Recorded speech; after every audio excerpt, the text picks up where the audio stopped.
এই রকম পেপার পিঠা বাড়িতে একবার বানিয়ে দেখুন, খেতে অসাধারণ লাগে। বাজারের কেনা চালের গুঁড়ি দিয়ে আপনারা বানিয়ে নিতে পারবেন। সম্পূর্ণ ইউনিক একটি পিঠা। তো চলুন পিঠার রেসিপিটা খুব সহজভাবে আপনাদের সাথে শেয়ার করা যাক।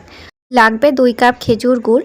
এখন শীতকাল, অন্য সময়ে খেজুর গুড়টা অ্যাভেলেবল পাওয়া যায় না, তো এখন খেজুর গুড় দিয়ে পিঠাপুলি কিন্তু খুবই ভালো লাগে খেতে।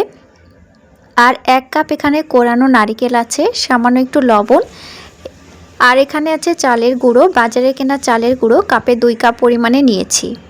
তো এই কটা উপকরণ দিয়ে আজকে পেপার পিঠা শেয়ার করব। তো প্রথমে পেপার পিঠার আমরা পুরটা তৈরি করব। তো পুরের জন্য 1 কাপ পরিমাণে কোরানো নারিকেল নিলাম। পুরের ভেতরে নারিকেলের ভাগটা একটু বেশিই দিলে পিঠাগুলো খেতে বেশি ভালো লাগবে।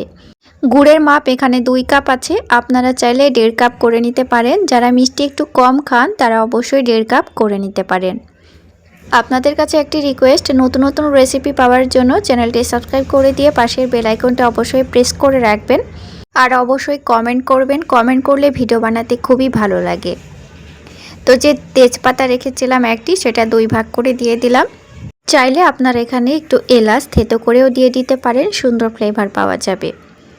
গ্যাসের আঁচটা মাঝারি থেকে একদম লো আঁচে রেখে দেবেন। গুড়টা পুড়ে গেলে এই পুরটা খেতে ভালো লাগবে না, তেতো হয়ে যাবে, যেহেতু এটা শুধু নারকেল আর গুড় দিয়ে বানানো হচ্ছে।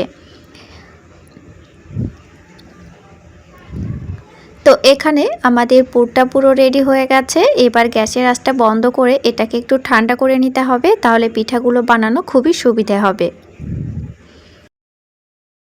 এবার 2 কাপ পরিমাণে চালের গুঁড়ি নিতে হবে। এটা হলো বাজারের কেনা চালের গুঁড়ো। আপনাদের সুবিধা অনুযায়ী বাড়িতে যদি ভাতের চাল থাকে সেটাকেও ভিজিয়ে রেখে মিক্সার জারে গুঁড়ো করেও বানিয়ে নিতে পারেন, একই রকমই আসবে। তবে বাজারের কেনা চালের গুঁড়িতে পিঠা বানানো খুবই সুবিধা হয়, এক কথায় ঝামেলা কম। তো সামান্য করে একটু লবণ মিশিয়ে নিলাম। এরপরে নর্মাল জল দিয়ে ভালো করে ব্যাটার বানিয়ে নিতে হবে। আজকের ব্যাটার খুব পাতলা হবে না, একটু ঘন করে করতে হবে। আস্তে আস্তে জল দেব আর ভালো করে ব্যাটারটা মেখে নিতে হবে। ব্যাটারের ঘনত্ব কেমন হবে সেটাও আপনাদেরকে দেখিয়ে দেব। আপনারা চাইলে হাতের সাহায্যে ব্যাটারটা গুলে নিতে পারেন, এতে সব থেকে ভালো হলো ভেতরে কোনো গুটি আছে কিনা হাত দিয়ে ব্যাটারটা বানালে বোঝা যাবে। তো আমাদের ব্যাটার তো পুরো রেডি হয়ে গেছে। ব্যাটারের সাথে লাগবে একটি পরিষ্কার কাপড়। এই কাপড়টা আমি 2 ভাঁজ করে নিয়েছি, খুব বড় না নিলেও হবে। 2-3 ভাঁজ দিলে এতটা আসবে, এই রকম কাপড় নিলেই হবে। তো চলুন পিঠাগুলো এবার বানানো যাক। পিঠা বানানোর জন্য এখানে আমি একটি ননস্টিক ফ্রাই প্যান নিয়েছি, আপনারা চাইলে লোহার কড়াইও নিতে পারেন। এবার ব্যাটারের উপরে যে ন্যাকড়াটা আমি রেখেছিলাম সেই ন্যাকড়াটা ঠিক এইভাবে একটু চুবিয়ে নেব, তারপরে প্যানের উপরে এইভাবে আলতো হাতে ছড়িয়ে দেব। আমাদের এই প্যানে 1 ফোঁটাও তেলের দরকার নেই, আমরা আজকে অয়েল ফ্রি পিঠা বানাচ্ছি।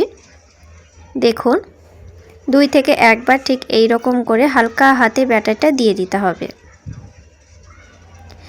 এই পিঠাগুলো হবে একদম কাগজের মতো নরম, আর এই পিঠাগুলো খেতে দারুণ লাগে, তার চাইতেও বানানোটা খুবই মজার। দেখুন বন্ধুরা, আমাদের পিঠার জন্য একটি সেট রেডি হয়ে গেছে। একটি পিঠা বানাতে 1 মিনিটও সময় নেবে না, আর এই পিঠার সিটগুলো এমনি এমনি প্যান থেকে উঠে আসবে। এই পিঠাগুলো গরম খেতে একরকম মজার, আর ঠান্ডা হলে আরেক রকম টেস্ট হয়। তো দেখুন কিভাবে মুড়ে দিতে হবে, চতুর্দিকটা ঠিক এইভাবে টেনে টেনে মুড়ে দিতে হবে। তো আমাদের কাগজ পিঠা একটি রেডি হয়ে গেছে। দেখুন ভেতরে পুরে ঠাসা, আর ওপর থেকে কিন্তু পুরোটাই একদম কাগজে মোড়ানো। আরেকটি পিঠে আপনাদেরকে বানিয়ে দেখিয়ে দিচ্ছি। আপনাদের যদি লোহার কড়াই হয়ে থাকে তাহলে পিঠাগুলো বানানোর আগে অবশ্যই তেল ব্রাশ করে নেবেন, তারপরে কড়াইটা ভালোভাবে গরম করে নেবেন, তাহলে কড়া থেকে এমনিতেই এই শিটগুলো উঠে আসবে।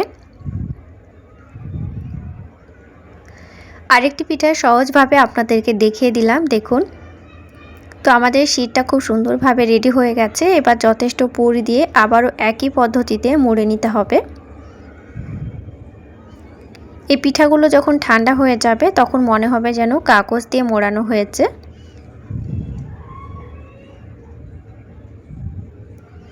দেখুন আমাদের পিঠা রেডি হয়ে গেছে।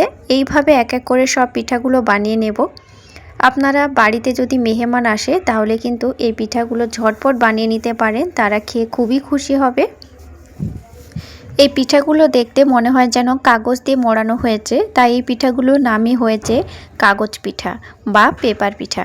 তো আমাদের পিঠা পুরো রেডি হয়ে গেছে। দেখুন পিঠাগুলো দেখতে কত সুন্দর লাগছে, খেতেও কিন্তু তার চাইতে বেশি টেস্টি।